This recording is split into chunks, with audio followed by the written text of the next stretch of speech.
arĩmi aya maumirite kwamūkīra bataraitha iria ĩgũithĩtio thogora nĩ thirikari, kũrĩa mũrĩmi ararĩha gĩcunjĩ kĩa 60 harĩ igana, nayo thirikari gĩcunjĩ kĩa 40 harĩ igana. Program is geared for all the coffee farmers in the region. That is in all the coffee growing areas. That is Kirinyaga, Embu, Nyeri, and all the places in Kenya. Rigana na Efantas Kiria uria ni mwandiki munene wa thothaitĩ ya Mutheka ni makugunĩka nĩ ũteithio ũyũ na ni marona ta ũrĩmi wao ũkũgacĩra. Tũramahe nĩgetha to improve production ya kahũa in quantity na quality. Right now on average society average production per bush is 2 kilos. When tũrahope tũgĩthiĩ tũmekĩte ũguo rĩ production ĩkũ increase to about 5 kilos tũthiĩ ũguo nginya 10.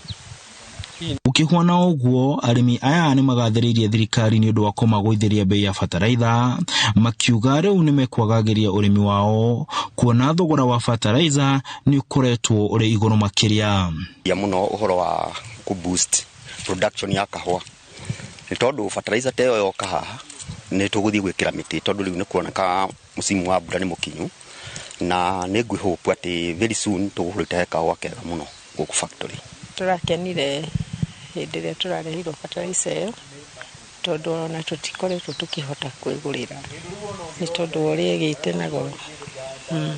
Ndeto ĩno yũkĩte thikũ nini thutha wa minista wa ũrĩmi gũkũ bũrũri-inĩ Peter Munya kuga thirikari nĩ gũtigĩrĩra arĩmi othe nĩ magunĩka nĩ bataraitha ya bei ya thĩ ona gũtuĩka kwĩna ũkunderu wa mbeca cia kũnyitĩrĩra arĩmi, na nĩ ũrĩtie ambunge gwĩkĩra mũigana wa ciringi birioni 31 bajeti-inĩ kũnyitĩrĩra arĩmi. Handũ-inĩ ha Inooro TV de kaunti-inĩ ya Nyeri, njĩtagwo Martin Mũnene.